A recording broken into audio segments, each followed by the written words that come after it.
When Jesus had his final meal, the Last Supper, gathered around table with his friends, he took simple elements, just the bread and the cup, and blessed them.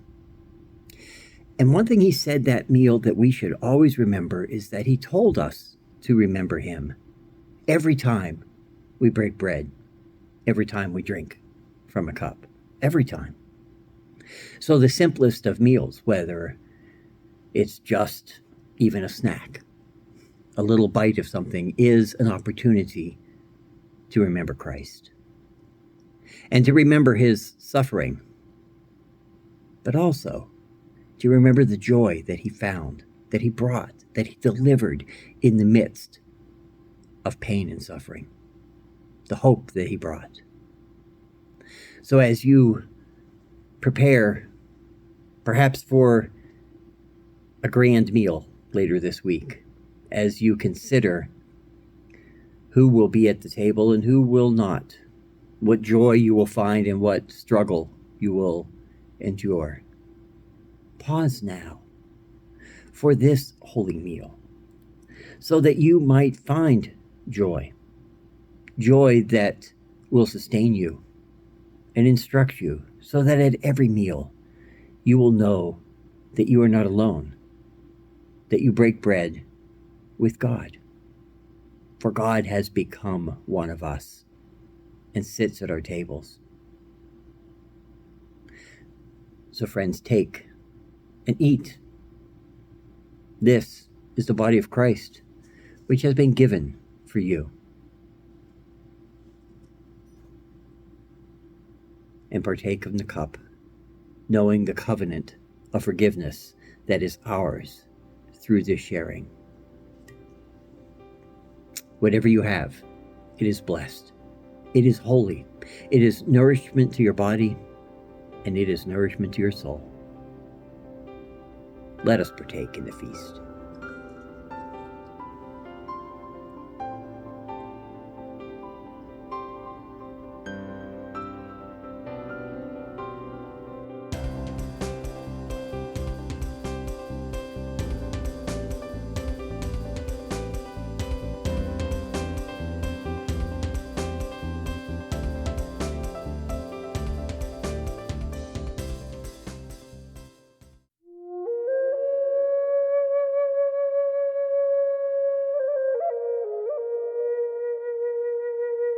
For thousands of years, the cannabis tribe of the Wabanaki lived at the confluence of the Kennebec and Sebasticook rivers. In 1692, this native village, called Tucanet, the second largest in what is now known as Maine, was attacked and burned by an expedition of European colonists from Boston, led by Major Benjamin Church, beginning a violent struggle that continued for a generation.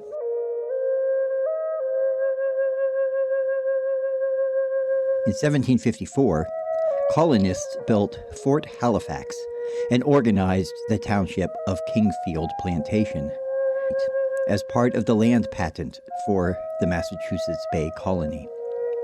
The following year saw the last of the skirmishes with the Wabanaki people. 2 decades later, in 1771, the area was incorporated as Winslow. This included the land on the west side of the Kennebec, part of which was ancient burial grounds, that we now know as Waterville.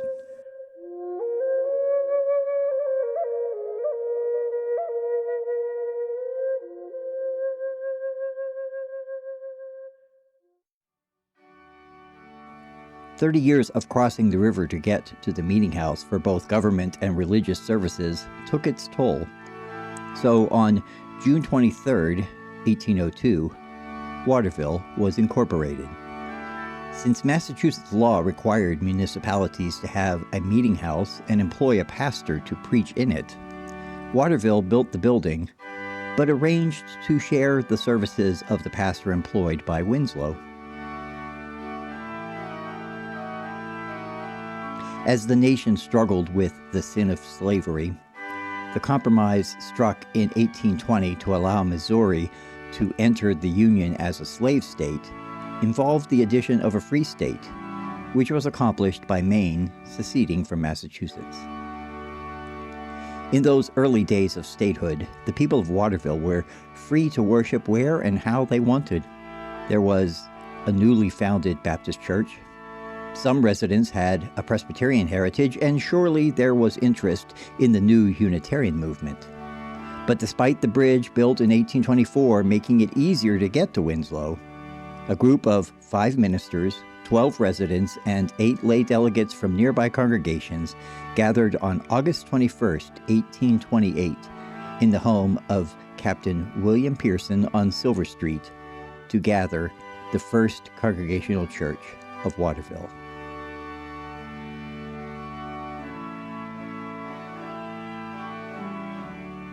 It took 7 years before the first full-time pastor could be hired, at which point plans were made to build a church building. Funds were raised through a curious but common practice at the time, the selling of pews. These became deeded property that could be sold, inherited, and when the budget required, taxed. Of course, privatizing the worship landscape creates an obstacle to welcoming newcomers. At one point, the majority of pews were owned by a single person, so it is likely that at least those were available to all. Perhaps as an intentional act of protest, longtime deacon Josiah Melcher appears to have stipulated in his will that the pew he occupied from 1859 to 1883 be forever free to any persons desiring to worship in the meeting house. That pew, with a plaque proclaiming it the stranger's pew, was deeded back to the church in 1901 and has been present where the congregation has met ever since.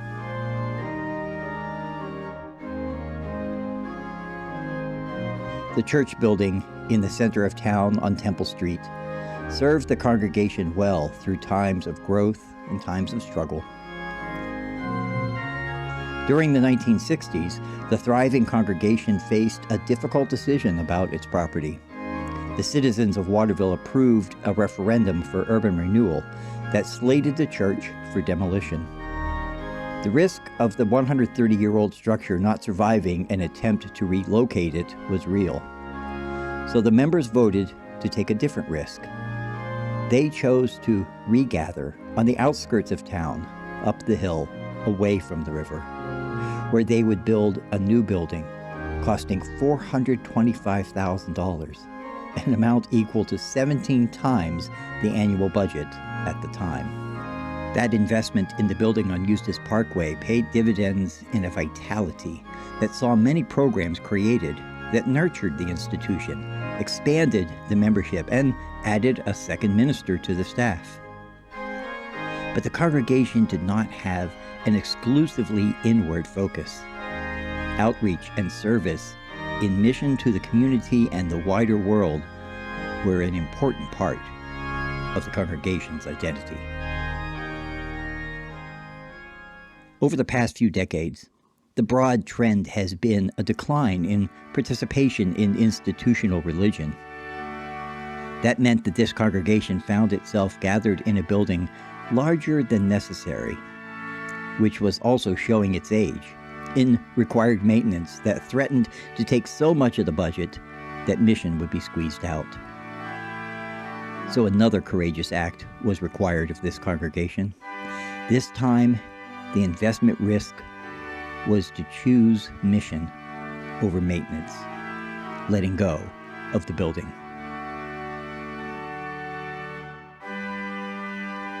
Two years of pandemic-mandated virtual gathering has created an odd sort of an opportunity to find identity as God's wandering people, finding home not in physical place, but in gathering. No longer going to church, but being church, especially in our doing. seeking to walk in the way of Jesus. We are an open and affirming church, faithfully using what we have and who we are to serve those on the margins of our community. No matter who you are or where you are on life's journey, You are welcome here.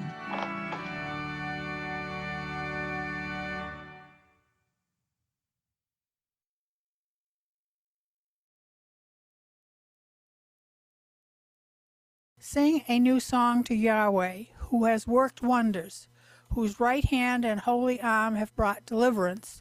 Yahweh has made salvation known and shown divine justice to the nations, and has remembered in truth and love the house of Israel. All the ends of the earth have seen the salvation of our God. Shout to the Most High, all the earth. Break into joyous songs of praise. Sing praise to Yahweh with the harp and melodious singing, with trumpets and the blast of the shofar. Raise a shout to Yahweh, ruler of all. Let the sea and all within it thunder, the world and all its peoples. Let the rivers clap their hands and the hills ring out their joy before Yahweh, who comes to judge the earth, who will rule the world with the justice and its people with equity. Don't you just love when the scripture commands you to be happy? Because that's so easy to do, right? Everyone, right now, be happy. It's not something we do on cue usually, right? But there is a difference between happiness and joy. That's an important thing to remember. Joy can be chosen. Happiness, usually we don't have much control over, right? We feel happy or we don't. And it's okay. Whatever your feeling is your feeling. But joy is an intention. It's an attitude. It's something we can work toward. The holidays can be a time of forced happiness. So it's important that we think about joy versus happiness, that we think about how we're going to move into this time and find contentment and peace in the midst of our sadness over loss and change, in our facing of the realities of the world where hardships exist, things that don't bring happiness. So how do we find joy? I had the joy this week of seeing the newly released movie about the friendship between Archbishop Desmond Tutu and the Dalai Lama. When those two got together, they were like 8-year-olds. They just laughed and giggled. They were best pals. And the movie shows that. And if you get an opportunity to see it, it's available on some streaming services. You can rent it and watch it. I certainly encourage it because it will just warm your heart to see these two old saintly people just clearly enjoying each other's presence. And it's called Mission Joy. It's about finding joy. And you think about the lives of these two men, neither of which had any good reason to be happy, right? Archbishop Tutu was instrumental in defeating apartheid in South Africa through many, many costs. And he led the Truth and Reconciliation Commission, having people tell their truths of great pain and working towards reconciliation, not forgetting and moving on, not giving retribution for what was past, but naming the pain and holding it. That doesn't sound like joy, does it? And the Dalai Lama, of course, had to flee his homeland and has lived as a refugee for nearly all of his lifetime. And yet he is filled with peace and joy. So how do they do it? It's got to be a trick. It's got to be a clue, right? Well, in this film, one of the things that they present is that there's been some research done, some scientific research with MRIs. And here's how it worked. There was some kind of stimulus that was painful that was applied to a person. It was water flowing through something attached to their skin. And sometimes it was very hot and you'd feel the pain. Sometimes it was just a moderate temperature. But before the stimulus of the pain, there would be a sound. right? They would beep a sound, and so you knew the pain was coming. And hooked up to the MRI and looking at the brain activity, the scientists know what parts of the brain register pain, right? So they were looking for that in this study. And there were two groups. There were those who meditated regularly and those who did not. So there were those who had trained their minds to be calm. And when the pain stimulus came, everybody, their brains lit up in those areas, everyone experienced the pain. But those people who weren't regular in their meditation, weren't trained in calming their minds, would not only start experiencing activity in their brain in those pain sensor areas as soon as the warning bell sounded, but it also lingered and flashed afterward. They experienced more pain because they anticipated it and they held on to it. Those who had practiced calming their brains had the ability to not have pain in anticipation and let it go after it happened. That's a way of finding joy, not lingering and holding on to pain, training ourselves to do that. And as one of the researchers pointed out, humanity has been around a long time and we haven't always brushed our teeth. We've learned how to brush our teeth. It's an adaptive behavior. We've learned that it's good for us and we pass it along. What if we each spent as much time practicing meditation, prayer, calming our minds as we did brushing our teeth every day? Just spend that much time learning how to find something that's not painful, something spiritual, something beyond. And these are the kind of lives that Tutu and the Dalai Lama have led, and it shows. You know, with these holidays coming up, when you are able to give to another and experience their joy at receiving the gift that you offer, how wonderful that is. Who would not want to do that? Maybe you've seen the movie Scrooged with Bill Murray. It's my favorite Christmas movie. It's wonderful. And at the end, he's preaching. I mean, that man is preaching at the end of that movie when he talks about going into your closet and getting that blanket that you don't need and giving it to someone who's cold and saying, "Here, have this." He said, why do we have Christmas just one day a year when we can have it every day of the year? Once you start feeling that, you're going to want that. You get addicted to it. You want it every day. That is wise selfishness. Doing good so that you feel good. And there's nothing wrong with that. Tutu spoke of the Doctors Without Borders. And why would anybody do that? Think about the work, the risk that doctors put themselves at to go help others in difficult, dangerous situations, risking the disease being their own, and going into war zones. Why would anyone do that? It's because that's who they really are. Because they're doing what they know is right, and they are doing it for themselves. Because they'd feel badly if they didn't. They feel good because they do. Because we are all wired to care for one another. That's who we are as humans. If we can shift our thinking to that kind of understanding. Bishop Tutu said, everyone is made for perfection. Everyone is made for perfection. You are not perfect yet, but you are a masterpiece in the making. You are a masterpiece in the making.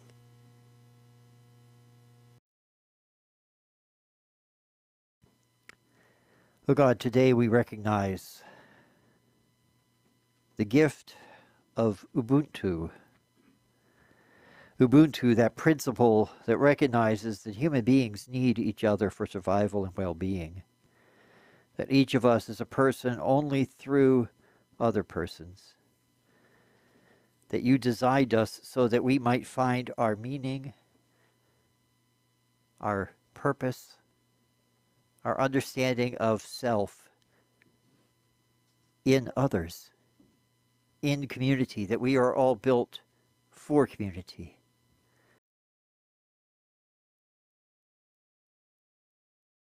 Ladies and gentlemen, I present Mr. Fred McFeely Rogers, founder and creator of Mr. Rogers' Neighborhood, who will deliver the commencement address.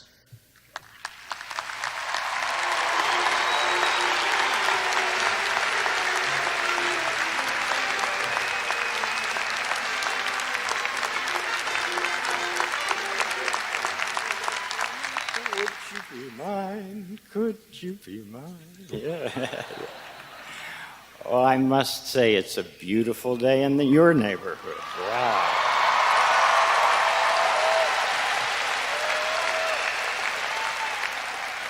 Just wonderful. I am so proud of you. You know, for a long time, I wondered why I felt like bowing when people showed their appreciation for the work that I've been privileged to do for so long. What I've come to understand is that we who bow are probably, whether we know it or not, acknowledging the presence of the eternal. We're bowing to the eternal in our neighbor. You see, I believe that appreciation is a holy thing. That when we look for what's best in the person we happen to be with at the moment, we're doing what God does. So, in loving and appreciating our neighbor, we're participating in something truly sacred. Beside my chair in my office is a framed piece of calligraphy with a sentence from Saint-Exupéry's book, The Little Prince. It reads, "L'essentiel est invisible pour les yeux." What is essential is invisible to the eye. I feel the closer we get to knowing and living the truth of that sentence, the closer we get to wisdom. What is essential about you that is invisible to the eye? And who are those who have helped you become who you are today? Anyone who has ever graduated from a university, anyone who has ever been able to sustain a good work, has had at least one person, and often many, who believed in him or her. We just don't get to be competent human beings without many different investments from others. I'd like to give you all an invisible gift, a gift of silence, to think about those who nourish you at the deepest part of your being. Anyone who has ever loved you and wanted what was best for you in life. Some of those people may be right here today. Some may be far away. Some may even be in heaven. But if they've encouraged you to come closer to what you know to be essential about life, I'd like you to have a silent minute to think of them. 1 minute.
whomever you've been thinking about, just imagine how grateful they must be that at this extra special moment in your life, you're remembering them with such thanksgiving. You know, the Greek word for thanks is Eucharist. The way we say thank you to God and to each other is the greatest imaginable form of appreciation. In fact, the reason we were created in God's image, in God's tselem, is to be God's representatives on this earth, to do here what God would do, to take care of the land and each other as God would take care of us. You don't ever have to do anything sensational in order to love or to be loved. The real drama of life, that which matters most, is rarely center stage or in the spotlight. In fact, it has nothing to do with IQs and honors and the fancy outsides of life. What really nourishes the soul is the knowing that we can be trusted, that we never have to fear the truth, that the foundation of our very being is good stuff. I wanted to be with you today because I know that many of you grew up with the neighborhood, some as children, some as parents, and I'm really proud of the way you've grown. And before I say goodbye and bow again to the eternal within you, I'd like to give you the words of one of my favorite neighborhood songs. This song is called It's You I Like. It's you I like. It's not the things you wear. It's not the way you do your hair, but it's you I like. The way you are right now, the way down deep inside you. Not the things that hide you, not your diplomas, they're just beside you. But it's you I like, every part of you. Your skin, your eyes, your feelings, whether old or new.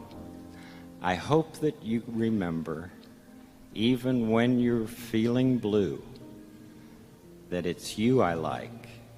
It's you yourself. It's you. It's you I like. Congratulations to you all.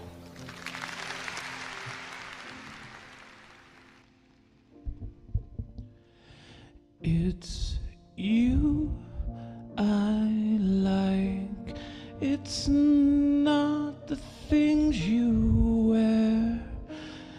It's not the way you do your hair. It's you I like. The way you are right now, way deep inside you. Not the things that hide you, not your toys, they're just beside you.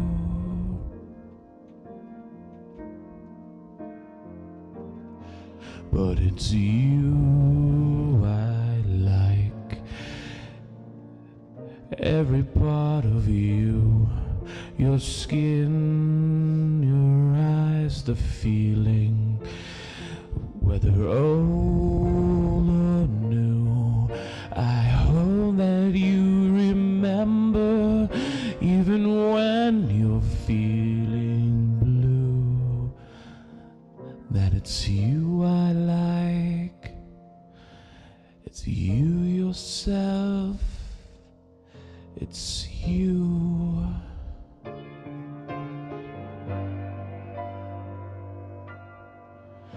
It's you.